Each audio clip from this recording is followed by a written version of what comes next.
Hey guys, today on People Now, hello Facebook Live. Last night on the Bachelor Tell All. We are breaking things down this morning with Bachelor stars Caila Quinn and Luke Pell.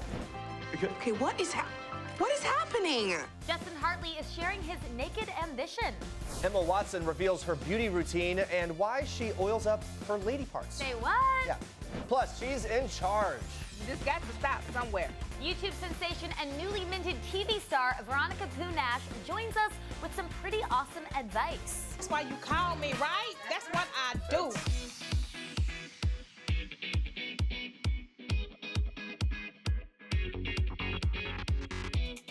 Happy Tuesday, everybody. Welcome to People Now. Welcome on Facebook Live and People.com. Good to have you. We have a Bachelor-filled show today with some ladies confessing all. But first, NBC's This Is Us is back on tonight with only one episode left until that season finale. Get the tissues ready, everybody. In honor of one of our favorite shows, our Facebook question of the day is this. What other shows, other than This Is Us, make you ugly cry? Mine's probably the last episode of Growing Pains. Let us know in the comments below. We'd love to hear from you. But first, here's what you need to know and what's trending today. Watch this. It's not rocket science, everyone, apparently. Maybe the news this morning isn't exactly in the president's favor, but we now have photographic proof. Hundreds of ground and aerial photos of President Donald Trump's inauguration were released on Monday by the National Park Service, as well as photos of the swearing in of former President Barack Obama in 2009. The pictures show a clear difference in the crowd size at Obama's first inauguration on the left side of the screen and Trump's on January 20th on the right. Now, the respective photos from 2009 and 2017 were taken 1 hour and 8 years apart, according to the Washington Post. The Post also reports that National Park Service Director Michael T. Reynolds was personally contacted by Trump in January to produce additional photo proof that could back up the president's claims of having the largest audience to ever witness an inauguration. Dan Gross, who was in charge of crowd logistics for Obama's 2013 inauguration, told the Post this. What this does is validate the other photos that were out there in January. It's obvious they didn't have the crowd they were expecting. It's not rocket science, and hopefully now we can put this whole thing to rest. Moving on to this, Richard Simmons missing? That is, quote, a load of crap, according to his publicist. It's a question, though, everyone has been asking, and is the center of the most popular podcast in America, Missing Richard Simmons. During episode 3, Richard Simmons' longtime friend, Mauro Oliveira, repeated his startling claims that Simmons is being held hostage by his housekeeper, Teresa Reveles. But Richard's rep, Tom Esty, vehemently denies the shocking claims and tells People exclusively that they are a, quote, complete load of crap. Many of the fitness guru's former friends are very concerned about his disappearance. In the podcast, Mauro recalled the last time he had a face-to-face interaction with Richard Simmons in May 2014, saying it was 6 p.m. and I went into his house. He was sitting in the living room and he was very weak physically and mentally. He was trembling. He said, Mauro, I called you here because we cannot see each other anymore. I'm just going to say to stay here. I thought of the worst. I thought the worst was going to happen. I thought he was suicidal. Oliveira says he tried to get Richard, who has not been seen in public in nearly 1,100 days, to go upstairs to continue their conversation, but the housekeeper stopped them. He claims this, she realized that I was in the house. She started screaming like a witch, no, no, no, no, get out, I don't want him here. Richard looked at me and said, you gotta go. I said, really? Is she controlling your life now? And he said, yes, and that I have to leave. Mauro says he hasn't seen Richard since that day.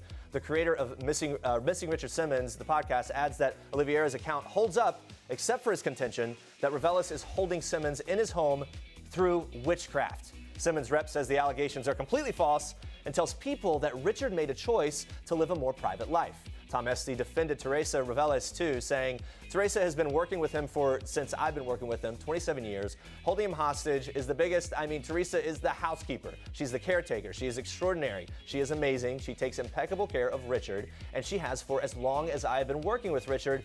So that is a complete load of crap.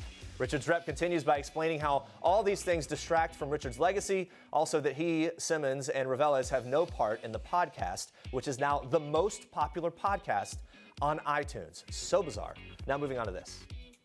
Oh man, that scene, guys, it is safe to say we are all so excited for the return of This Is Us. Tonight's episode picks up where we were left off 2 weeks ago following the, spoiler alert, heartbreaking death of Randall's biological father, William. Definitely a tearjerker moment for me, but in case that didn't make you a blumbering baby, Susan Kelechi Watson, who plays Randall's wife, is revealing which scene hit her the hardest. Watch this. None of us expected this. We thought it was good, and we were hoping other people thought it was good.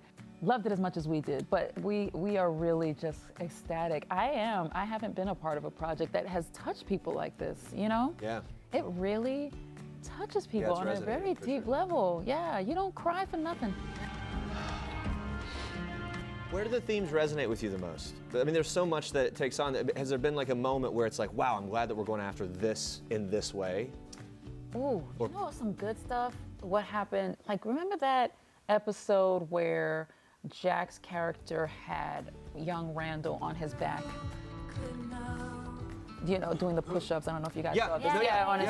On his back. And the themes, the way that it portrays black men for me has been so touching. I mean, I've watched, you know, over the years, black men, you know, being killed, you know, constantly, you know what I mean? People filming it and nothing happens. And then so to watch a man say, you are beautiful and you are worthy and you are my son and I love you, and speak that into this young man, and you see a really beautiful young black boy. You are an exceptional young man. That has meant a lot. It's meant a lot because I don't know that we understand how much images affect us, you know what I mean, and change our perspectives. So I'm very proud of the way the show writes. It's interesting when the cast members themselves have emotional reactions Yeah. to that. I know you really cried. No, that's when you know it's good. No, that last episode, I was almost literally sobbing, honestly, like for the first time in a while. Let's check in with Facebook Live. We wanted to know, tell us what other shows make you ugly cry. And Ashley says the last 2 episodes of Nashville made me ugly cry. Oh, that's a good one. Yes. Edward says, every time I watch The Fosters, I start crying. Okay. Suzanne writes, Parenthood made me cry once a week when it was on. I still have the last episode on my DVR. I can't let go of it just yet. I knew Parenthood would be one of the favorites there, for You sure. know, mine is Bloodline. Oh, I was wow. sobbing at the end of season 1. Yeah, that was, I It was fell kinda off like after season yeah, 1. But yeah. It was, just blubbery mess. Quick shout out to our viewers in the UK and Helsinki. Woo! So there you go. Thanks for tuning watching. Keep the Facebook comments coming in. We're going to check in with you again soon. But first, Andrea, even more Trini News. Yes, watch this. Okay, what is happening? Could we do one without your shirt on? Yes, Kevin, take it off. Toby has the right idea here. I mean, guys, who doesn't want to see This Is Us heartthrob Justin Hartley strip down a little? Well, Hartley himself is even admitting that he's a little upset the writers haven't given him a nude scene yet. And we agree, Justin. And as we all remember, don't act like you don't remember this, Milo Ventimiglia stripped down for the This Is Us pilot and people went crazy. So the ladies of The Talk asked Hartley if a nude scene has ever been presented to him yet, and he joked, saying this, you know, the thing about it is, no, I'm a little upset about it. I mean, what does that say? Am I losing it? And then he went on to gush about his co-star, Milo, saying, I just leave that to Milo. He's very good at that. He's a tremendous actor and a very talented guy and a very sweet guy, but also a very good sport and just an awesome human being. Well, Justin, I don't know what we need to do. I'm ready to start a petition, like right now. All right, moving on to this.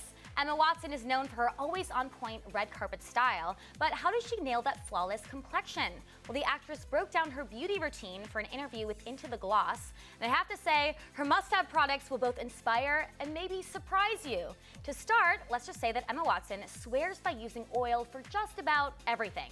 Yep, even down there. The star confessed that she uses Fur Oil by Fur, which is used for your lady parts, and is a blend of lightweight oils designed to soften pubic hair and clear pores for fewer ingrown hairs. Very interesting. And guess what, guys? It's already sold out. No surprise there. Emma also has more hair confessions, revealing that bleaching her top lip is a big part of her beauty routine, and she isn't afraid to admit it. Telling Into the Gloss, there's still so much shame around the things you do to get ready while you've got a towel wrapped around your head. It's important to me not to edit that out.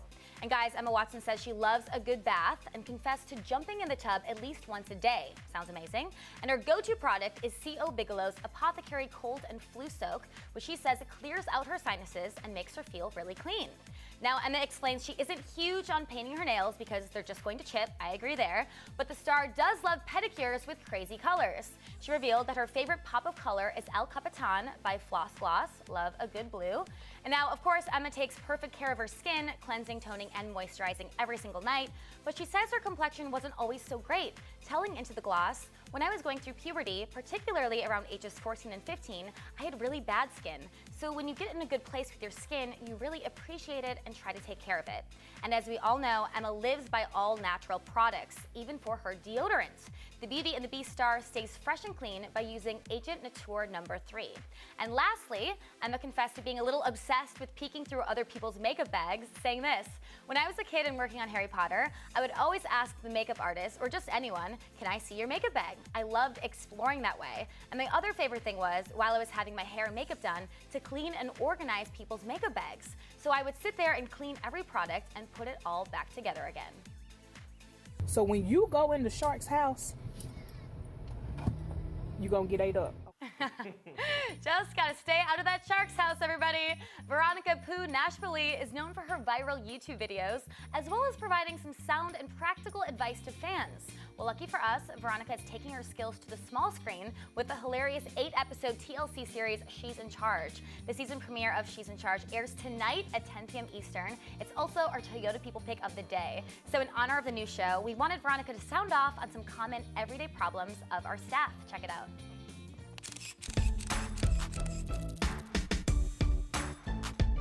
This is the subject of the day, booty shorts. I just saw some booty shorts. I just saw this girl's booty. I could have went all day without seeing that. Seems like you have all the answers and can always give sound and practical advice. That's why you call me, right? That's what I do. Went around the office, got some common everyday problems from our staff. Since Okay. You're in charge. We want to get your quick take on the following situations. Are you ready? Uh-oh.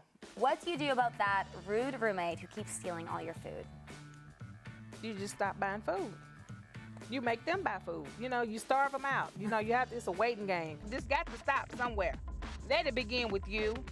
The doors of the church are open. What do you do when you're crushing on a coworker? Now, that's tricky. 'Cause first of all, you don't want to work with your boo thing. You know what I'm saying? But, you know, just think about that. You be around them all the time. But, okay, go on and pursue that. And then once you see you around them too much and they get on your nerves, then somebody going to have to quit. I'm not the one for that. You look at your pay stub, be like, what's cuter? This Monty or that, you know, you have to weigh your options and think about it. Last one. You're on a date with a guy. It's going really well. But then you notice he has really bad breath. Then that's when you keep your, you know, you keep your gum, your mints, and you take one first. And be like, excuse me, sir, you want one? And surely, now if he don't take it, now I don't know. He doesn't take it. Don't mess with me. Oh, I'm sorry. Yes, you need to take this. I'm telling you. Like, you need to just start talking about health issues. Like, have you ever had your colon cleaned? Or did she just say that?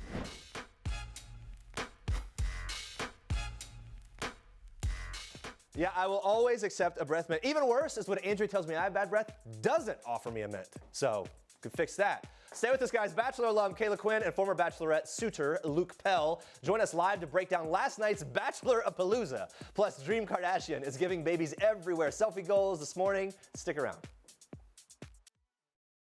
This is King Cutie in People. His Royal Highness Prince George Alexander Louis of Cambridge. These are George's parents, George's home, his Nana, the Queen, and his staff of 644 Englishmen. This is George's dog Lupo, who inspired his favorite book, The Adventures of the Royal Dog Lupo, one George will share now that he's a big brother. People. The details make the story. Don't miss this week's People. You can't even try and express any kind of empathy for all the that you said. Get over it. Wow. Well, there was a lot of drama on last night's Bachelor Win and Tell All episode. Definitely was. We're now down to 2 women vying for Nick's heart, but luckily we have 2 lovely people here to help break it all down for us. Season 20 Bachelor cast member Caila Quinn, and for the very first time, people now from the previous season of The Bachelorette, Luke Pell. So good to have you here. Hello. Thanks for joining both All right. of you. Yes, we're going to get to the details from last night's episode in just a second. But first, Luke, you were almost the season's Bachelor. Yeah. So what is it like watching Nick trying to find love here? It's interesting. I mean, I feel for the guy. He's always whoever's in that position is usually a tough position to be in. No but doubt. yeah, but it's interesting to think about if it was how close it was to being me. So. And probably putting yourself in those situations. Yeah. Too. And probably plenty of times where if you're like, I mean, I wasn't close to being the Bachelor, but there are plenty of times where I'm like, my gosh, I would not want to be in that moment at all. Do you have moments like that as you Oh my God, there's so many situations. You're like, okay, that's awkward. Yeah. I do not want to be in his shoes right now. What grade would you give Nick so far this season? Grade? I mean, that's tough. You can be real. I mean, You can be harsh. You know, he passed on a curve, maybe. I Okay. don't know. All right. Passed on a curve. I like that. Yeah, right. Well, it seems like Raven would give Nick an A, or maybe this O face. Oh my gosh. Oh. I like what you did. Remember last week she revealed she'd never had an orgasm before. Sorry, Mom. I feel like every time you say orgasm on the show, I have to say sorry. Yeah. We didn't get a definite answer on what happened in the fantasy suite, but we did get something even better. So we've got our cube emojis ready. Facebook Live. Luke loves these, by the way. Let us know Can't what you wait. think of this scene. Watch. I will say this, Nick is really good at what he does. So I'm pretty satisfied today. Oh my gosh, I love a post-fantasy suite dance sequence montage. Of course, this is the face. This is Thumbs all up. implied what Right. happened with like the Of course, dancing, it's like, implied oh. subtly, not so subtly. Kayla, you have been in the fantasy suite. I have. What'd you think of the end of Raven's date?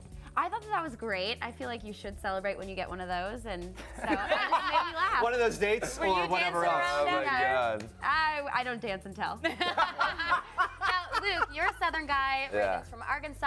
I mean, what do you Yeah. think about her? I mean, I think she's a great girl. I haven't met Raven yet, but I mean, it's funny how like so many fans just tag us on social media like, oh my God, they should get married. Like, Yeah, look immediately, right? ship them. she likes mud and four-wheelers, so Yeah. Must be a Obvious. match made in It heaven. could be Yeah. you rolling around in the mud with Raven. yeah, you know? exactly. Makes sense. If you roll Somebody, around, they like cut my head off and put it on Nick's body. Oh, really? For their hometown day. Yeah, I saw that. Oh, pop- that's a meme cute. pop have you up. ever rolled in the mud with anyone? I mean, we were talking about like this I mean- sounds like a dream, but does it ever really happen? I don't know. I mean, usually I haven't really rolled in the mud. Okay. I mean, that's a whole other step of country right there. That is another I was like, wow, they're like in the swamp. Yeah, They're like real real dirty. deal. Maybe it's for TV and everything. Yeah, right. So Nick followed up his date with Raven with a little cross-country skiing date with Rachel, and then dip in the sauna, and then the cold water with Vanessa that went back and forth and back and forth. In the end, Rachel got the boot, as we all know. No surprise at all. She's the next Bachelor. Let us to this moment, though. Facebook Live, let us know your reaction to this scene. How much I know you're amazing, and how much I think about it all the time, and that has never changed, and that will never change. The So tears. we weren't surprised here. We know that she's the next Bachelorette. But what did you think of how she handled things, Kayla? I thought she was very elegant, and she wasn't very confrontive, which is really nice. And I think she just was really sad. I know. She was sad, but again, it was just like, oh man, I would have really felt that moment if I didn't know what was going to happen. Yeah, the whole time. exactly. Spoiler, it's all It's happening. so hard to watch a moment like that when you already know like that she's gonna be the Bachelor. Right. I know. Kinda takes the fun out of it. Have we still got an answer why they did that? We have to figure that Yeah, out. well, eventually. We'll know Eventually. when Chris Harrison comes back here, we're going to get to the bottom of Yeah. it. So, Luke, now Southern Belle Raven, Canadian special education teacher Vanessa, they're the only Yeah. two women remaining. If you were the Bachelor, who do you pick? I know, this is on, look. I need that. Yeah, Kayla Gass know. on the God. spot, Luke. Look, I'm really big about. It's hard for me to judge it from the outside looking in. Like I have to have chemistry. I have to know if the emotional connection is there or not. So, I mean, looking at their resume, I guess from this Sure, from just this the standpoint, exteriors. you know, I would say that Vanessa has the winning the Bachelor resume. The special education teacher from Canada. She's a sweetheart. Like she has all the bullet points. And of that. So, she's not won over very easily. Like, I love that she's Exactly. always kind of pushed back, but Yeah. she's still there and in it, which Yes. is like a cool, I don't know, Absolutely. interesting Good mix. answer. This is Jennifer Lawrence in People. This is Jennifer photobombing Taylor Swift, and Sarah Jessica Parker and Liam Hemsworth, proving that while we all love the fashion of the red carpet, it's people who steal the show. People. The details make the story. It's that time again. The stars are on the move, and we're following them in today's edition of Star Tracks. Here. Say hi, Mom. Hi, Mom. And say bye, Dream. Bye, Dream. No, say it to her right there. Say bye to Dream. Dream. Say Dream's bye. waiting for. Bye, Dream. Oh, well, aren't those Kardashian kids the cutest? That's Kourtney's son Rain having some fun with his baby cousin Dream. Rob posted a video of their playtime on Instagram on Monday night, as well as 3 super cute selfies with his baby girl. We're not sure if Rob was trying to get his head in the pics too, but we at least get to see Dream's sweet little smile. Rob captioned one of the photos, "Smile on, pretty mama." And look at those cheeks. Too cute. All right, well, it looks like Queen Bee has finally found her princess. Yes, Beyonce and daughter Blue Ivy showed off matching outfits at last week's Beauty and the Beast world premiere in Hollywood. And the 35-year-old singer is sharing all the adorable pics on her website, Beyonce.com. At the event, Beyonce wore a floor-length green gown with sparkling embellishments, while 5-year-old Blue sported a more colorful dress with green and pink ruffles. The mother-daughter duo was joined by proud papa Jay-Z, and the soon-to-be family of 5 seemed very happy and smiley for their big night out. Although the family did not walk the red carpet for the premiere, Beyonce and Blue made sure to show off some silly faces for the camera, proving to us all that girls really do run the world. And speaking of proud parents and good genes, it's pretty clear that good looks run in this family. So over the weekend, wife of the late David Bowie, Iman, posted this beautiful pic of her 16-year-old daughter Lexi on her Instagram account, captioning the photo, "My Sunday Boo, #LexiLove." The photo shows off Lexi's winged eyeliner and illuminated nose ring. Pretty safe to say the girl's got some style. Although it's rare for Iman to share photos of her daughter, she did post this throwback pic of Lexi as a newborn, sharing the pic on her late husband's Instagram page in honor of Lexi's 16th birthday. She writes, "Happy 16th birthday to Lexi. Fill your heart with love today. Don't play the game of time." In the post, little Lexi is pictured with her parents, yet Iman positioned the family photo alongside Bowie at age 16, comparing her daughter's bright future to that of her famous husband's. Well, David and Iman were married for 24 years before David's untimely death in January of 2016. Since losing her husband, Iman has shared numerous images and tributes, making us all miss the beloved singer even more than we already do. We'll keep sharing those sweet pics, Iman. We love them. All right, guys, now watch this. Kind of just crazy. It was a really unique period of time because during the week I would be in the jungle in Vietnam, and I'd be covered in fake cuts and bruises, and makeup would be, putting fake dirt underneath my fingernails, and hair would be putting as much goop to make my hair look as dirty as possible. And then Friday night, I'd get on a plane and fly through the night to then land in LA Monday morning, and then I'd be met by a team that'd be scrubbing the dirt from under my fingernails and trying to clean the cuts off of my body, and wash my hair like 7 times to try and get all of the goop out of it. And then Sunday night, I'd go back, and it was just like very Cinderella over and over again. Well, looks like Brie Larson really racked up those frequent flyer miles while shooting Kong Skull Island last year. The 27-year-old Oscar winner stars in the new King Kong film alongside Tom Hiddleston, Samuel L. Jackson, John C. Reilly, and more. The action-packed movie hits theaters this Friday, March 10th, so make sure to check it out. And speaking of revivals, the always lovely Michelle Dockery is hopeful for a Downton Abbey reunion. Yes, the 35-year-old actress attended the New York screening of her new film, The Sense of an Ending. At the screening, Michelle revealed whether or not a Downton Abbey movie is in the works. Let's just say she's hoping it's a yes. Check this out. Oh, it always comes up. I think there is still potential for a Downton film. It's these things take time. It seems to be a challenge getting 18 actors together at the same time in the same country. But I'm hopeful that something will come together at some point. Well, we are holding out hope too, Michelle. Guess we'll have to wait and see. And those are your Star Tracks for today. A lot of people would be very happy with a Downton Abbey. Oh, definitely. Yeah, for sure. Make it happen. All right, guys, moving on to this. Really excited. So tomorrow's season premiere of Survivor is the hit CBS show's 500th episode. Which we are extra excited about around here, people, now, because the one and only Andrea Boehlke will be competing for a 3rd time on Survivor, and she promised to split her prize money with me if she wins, so I'm really excited. I said if I won $1 million, I'd give you $1,000, right? Whatever. It's unofficial, but maybe it'll happen. Either way, okay, when Survivor host and executive producer Jeff Probst stopped by the People Now studios, we asked him if he'd ever compete on the show and if we'll ever see a Survivor spinoff. Take a look. At Survivor, CBS fan asked, would you ever play Survivor yourself? I'm sure you've been asked that a lot. I have.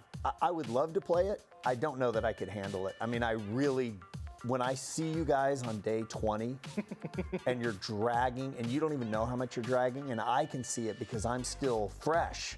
So every day I'm the same, and I see you guys and think, how are you doing it? I know how much you're living on, how little you're living on. I know how hard it rained last night. I was up all night worried about you guys, but I was covered. So I don't know how I would do, and I don't know if I could keep my mouth from getting Yeah, do you think the hardest part for you would be the social aspect or the challenges?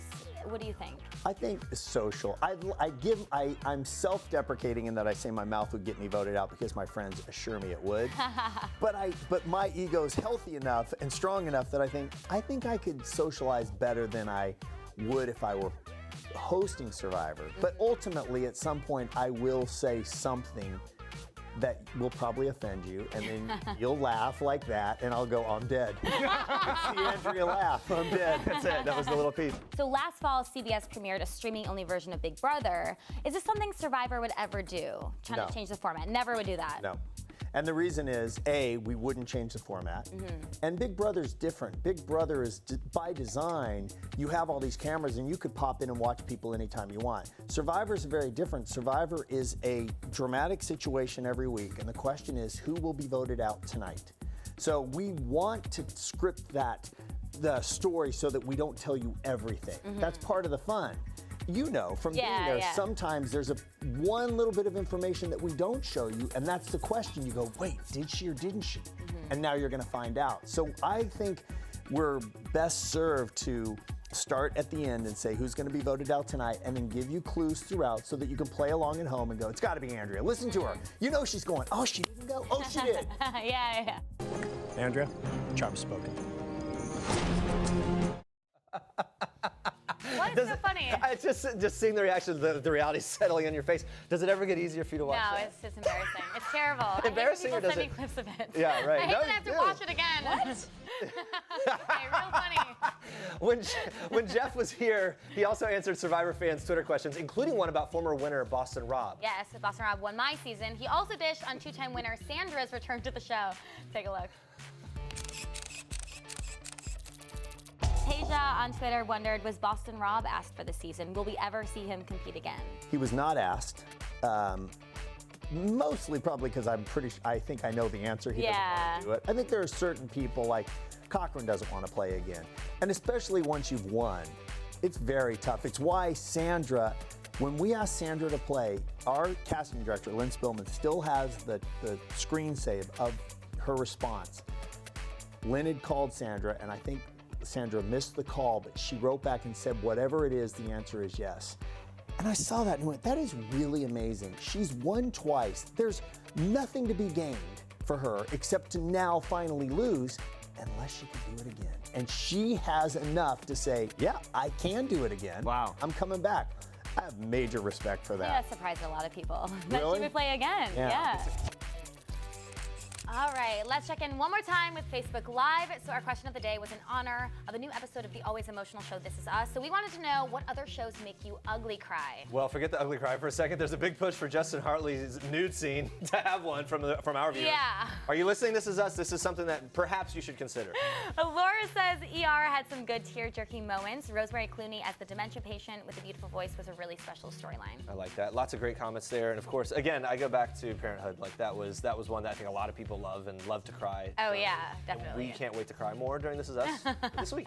It's like painful, but you want to do it. Well, you guys, thank you so much for watching. Be sure to tune in tomorrow at 8:30 a.m. Eastern Time. Jeff Probst is back again, revealing why he was so shocked by the first 3 episodes of Survivor Game Changers.